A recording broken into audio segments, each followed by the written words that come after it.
নমস্কার। আজ মমতা বন্দ্যোপাধ্যায় বিধানসভায় পরিষদীয় দলের বৈঠক করেছিলেন এবং সেই বৈঠকে মমতা বন্দ্যোপাধ্যায় বেশ কিছু নির্দেশ দিয়েছেন এবং বেশ কিছু কথা বলেছেন। আজ সেই সমস্ত বিষয় নিয়ে আজকে আলোচনা করব। প্রথমে বলে রাখি মমতা বন্দ্যোপাধ্যায় আজকে কি বলেছেন, যেটা সবথেকে অত্যন্ত গুরুত্বপূর্ণ বলা যেতে পারে। আমরা জানি কদিন আগে ওয়ার্কিং কমিটির বৈঠকে মমতা বন্দ্যোপাধ্যায় বলেছিলেন যে দলের নেতারা যেভাবে মন্তব্য করছেন আলটপকা, এটা কোনো রকমভাবে তিনি মেনে নেবেন না। দরকার হয় শোকজ করা হবে, পরবর্তী সময় সাসপেন্ড করা হবে। এখানে মনে রাখতে হবে ওই বৈঠকে ছিলেন 22 থেকে 23 জন, অর্থাৎ ওয়ার্কিং কমিটিতে যারা রয়েছেন তারাই ছিলেন। আজকে টোটাল যে বিধায়ক রয়েছেন তার দলের, সেই বিধায়কদের সামনে আরও একবার তিনি পরিষ্কার করে দিয়েছেন এবং তিনি বলেছেন যে যখন কথা বলবেন বা মিডিয়ার সামনে বক্তব্য রাখবেন, সতর্ক হয়ে কথা বলতে হবে, কোনো কথাই যাতে দল বা সরকার বিড়ম্বনায় না পড়ে।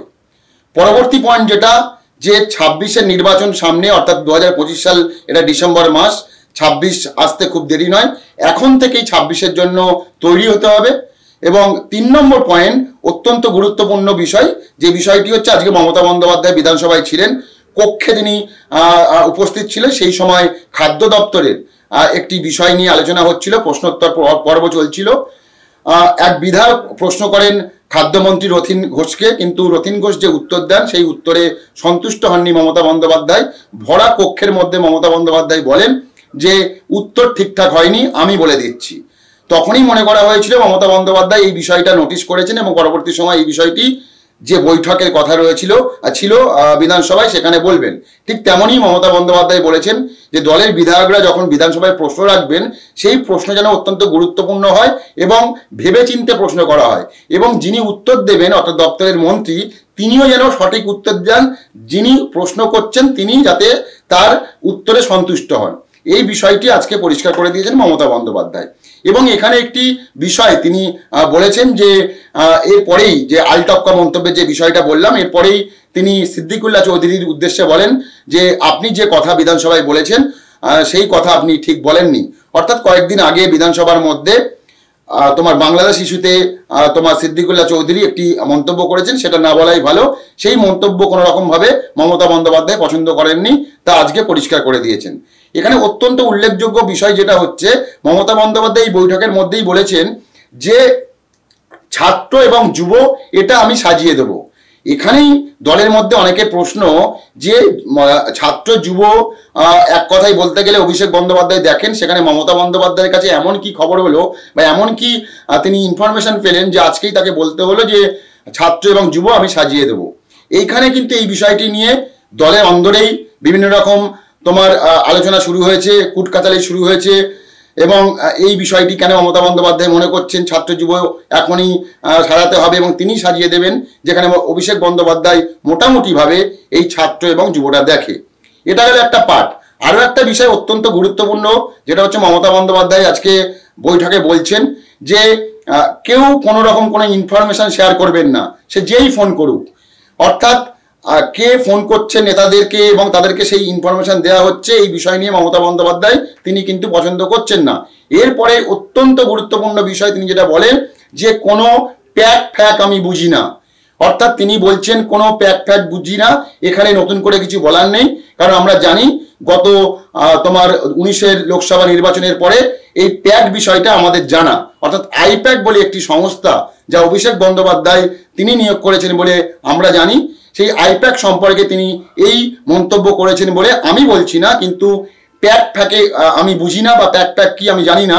এখান থেকে দলের কিছু নেতারা বা অন্যান্য মহল মনে করছেন মমতা বন্দ্যোপাধ্যায় আইপ্যাকের উদ্দেশ্যে বলেছেন। এখন বিষয়টি হলো যে মমতা বন্দ্যোপাধ্যায় যদি আইপ্যাকের উদ্দেশ্যে বলে থাকেন তাহলে কেন বলছেন? 2024 সালের নির্বাচনের পর মমতা বন্দ্যোপাধ্যায়কে যেভাবে আমরা দেখেছিলাম সেটা অনেকটা ভাটা পড়েছিল আরজিকর কাণ্ডের পর। কেন এই কথা বলছি? আমরা দেখেছিলাম 2024 সালে মমতা বন্দ্যোপাধ্যায় এবং তার দল যেভাবে বিজেপির থেকে একাধিক আসন ছিনিয়ে নিয়ে যে রেজাল্ট করেছিল, যে ফলাফল হয়েছিল, তাতে মমতা বন্দ্যোপাধ্যায়ের কিন্তু কনফিডেন্স অনেকটাই বেড়ে গিয়েছিল।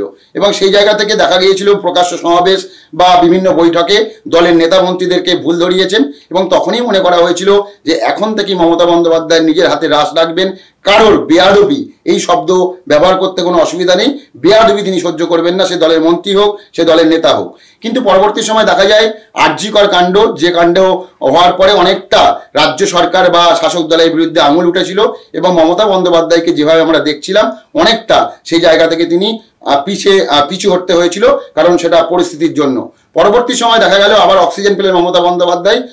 6টি উপনির্বাচন, সাম্প্রতিক যে 6টি উপনির্বাচন, সেই ফলাফল মমতা বন্দ্যোপাধ্যায়কে আরও কনফিডেন্স বাড়িয়েছেন এবং পরবর্তী সময় থেকে আমরা দেখছি যেভাবে 24 সালের নির্বাচনের রেজাল্টের পর যেমনভাবে তিনি এগোচ্ছিলেন, তেমনি এই উপনির্বাচনের রেজাল্টের পরে তেমনই তিনি এগোচ্ছেন এবং সেই কারণে তিনি বুঝিয়ে দিচ্ছেন যে এখনো পর্যন্ত তিনি দলের চেয়ারপারসন, তিনি শেষ কথা।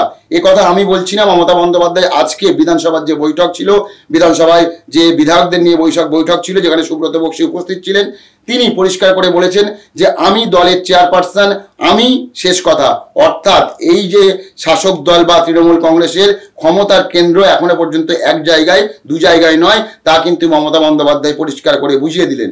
এখন বিষয় হচ্ছে যে বিষয়টা নিয়ে চর্চা চলছে, তাহলে কি অভিষেক বন্দ্যোপাধ্যায় বা মমতা বন্দ্যোপাধ্যায়ের মধ্যে দূরত্ব বাড়ছে?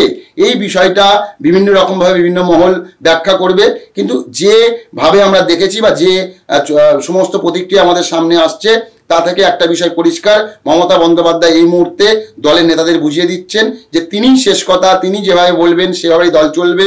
এখানে নতুন করে ক্ষমতার কেন্দ্রবিন্দুতে দুজন নয়, তিনিই শেষ কথা। সব মিলিয়ে এখন দেখার বিষয় মমতা বন্দ্যোপাধ্যায়ের এই মন্তব্য বা এই নির্দেশের পরে দলের নেতা মন্ত্রীরা তারা কতটা পালন করছেন বা কতটা নির্দেশ মানছেন, বা হুমায়ুন কবিরদের মতো যারা নেতা রয়েছেন তারা তাদের মুখে লাগাম লাগাচ্ছেন কিনা, সেদিকে আমাদের নজর থাকবে। আপনাদের নজর থাকুক দ্য ওয়ালে, কারণ খবর এখন এখানেই।